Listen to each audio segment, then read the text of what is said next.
Hi Telugu ప్రజలందరికీ నమస్కారం. సుబ్రహ్మణ్యం సుబ్బు. ఈ ఛానల్ పేరు వచ్చేసి AP loading development and dignity.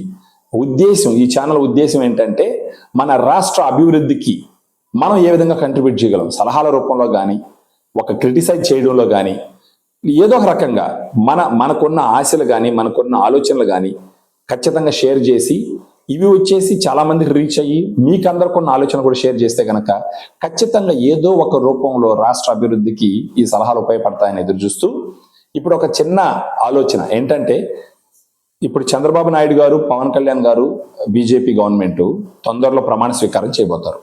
ఈ ప్రమాణ స్వీకారం ఎలా చేస్తే కోల్పోయినటువంటి ఒక నమ్మకాన్ని మనం ఆంధ్రప్రదేశ్లో క్రియేట్ చేయొచ్చు అని అనుకున్నప్పుడు నాకు వచ్చిన ఒక ఆలోచన ఏంటంటే, ఈ ప్రమాణ స్వీకారాన్ని కోర్స్ ఖచ్చితంగా అక్కడ ఉన్నటువంటి మేధావులు దీని గురించి ఆలోచిస్తారు. అయినా కూడా నాకు తెలిసినటువంటి, నాకు అవగాహన ఉన్నటువంటి కొన్ని ఆలోచనలు ఏంటి అంటే, ఈ ప్రమాణ స్వీకారానికి ఇప్పుడు ప్రమాణ స్వీకారం చెప్పే గవర్నమెంట్ పవన్ కళ్యాణ్ గారు కావచ్చు, చంద్రబాబు నాయుడు గారు కావచ్చు, పురంధేశ్వర్ గారు కావచ్చు, ఒకటి డెవలప్మెంట్ది ఫస్ట్ ప్రయారిటీగా పెట్టుకొని చేయాలి. స్టేట్ని ఎలా డెవలప్ చేయాలనేసి దీనికి సంబంధించి వచ్చినప్పుడు ఎలాగూ రాజకీయ నాయకులు అందరినీ వీళ్ళు ఇన్వైట్ చేస్తారు. దేనికి? ప్రమాణ స్వీకారానికి.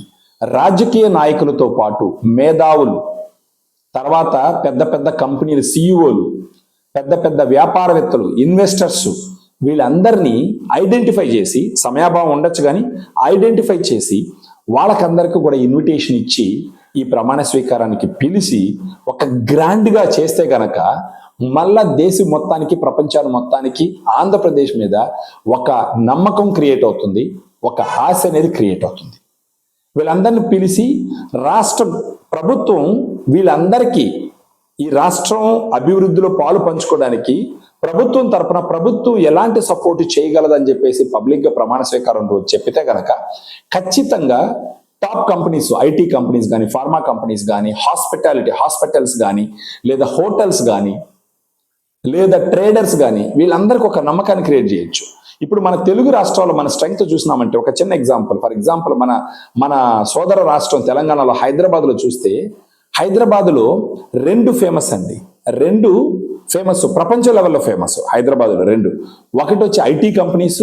అఫ్ కోర్స్ ఈరోజు ఐటీ కంపెనీస్ ఈ విధంగా రావటానికి ఖచ్చితంగా చంద్రబాబు నాయుడు గారిని ఊహించుకోకుండా హైదరాబాద్లో ఐటీని మనం ఊహించుకోలేము. ఆయన బీజం వేసినాడు, ఈరోజు ఎక్కడికో చేరింది. ఈ ఐటీకి సంబంధించి ఎటొచ్చి యువ నాయకత్వం ఉంది, నారా లోకేష్ గారు, పవన్ కళ్యాణ్ గారు ఉన్నారు. చంద్రబాబు నాయుడు గారి లీడర్షిప్ కింద ఖచ్చితంగా ఐటీకి సంబంధించి గట్టిగా వర్క్ చేస్తారు. ఇంకొక ఇంపార్టెంట్ విషయం ఏంటంటే, హైదరాబాద్ ఇండియాలోనే ఫార్మా బిజినెస్లో టాప్.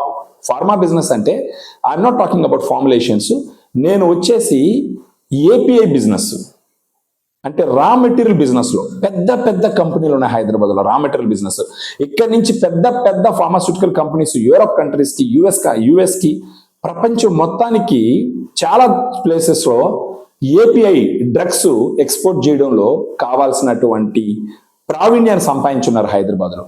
వాళ్ళందరినీ కూడా ఇన్వైట్ చేసి ఏ రకంగా వాళ్ళ ఎక్స్పాన్షన్ని మనకు ఆంధ్రప్రదేశ్లో పెట్టగలరో వాళ్ళతో డిస్కస్ చేయొచ్చు. ఇంకొకటి, రెనౌండ్ హాస్పిటల్స్ హైదరాబాద్లో ఉన్నాయి, చెన్నైలో ఉన్నాయి, బెంగళూరులో ఉన్నాయి. ఈ హాస్పిటల్ ఓనర్స్ని అందరినీ ఈ ప్రమాణ స్వీకారానికి పిలిచి వాళ్ళకి మీరు ఏం చేయగలరు అని తూచాయిగా ఈ ప్రమాణ స్వీకారం సభలో చెప్పచ్చు. సో వాళ్ళప్పుడు ఎక్స్పాన్షన్ గురించి ఆలోచించినప్పుడు ఖచ్చితంగా అమరావతి గురించి ఆలోచిస్తారు, విజయవాడ గురించి ఆలోచిస్తారు, తిరుపతి గురించి ఆలోచిస్తారు, వైజాగ్ గురించి ఆలోచిస్తారు.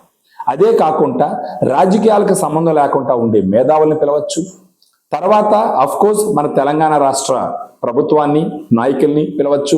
పార్టీలు ఏమన్నా కావచ్చు కనుక తమిళనాడు నుంచి పిలవచ్చు, కర్ణాటక నుంచి పిలవచ్చు. కర్ణాటక రాజకీయ నాయకుల్ని, తమిళనాడు రాజకీయ నాయకుల్ని, తెలంగాణ రాజకీయ నాయకుల్ని ఖచ్చితంగా పిలవాలి. పిలిస్తే కనుక ఏమవుతుందంటే, ఇవన్నీ మన పొరుగు రాష్ట్రాలు.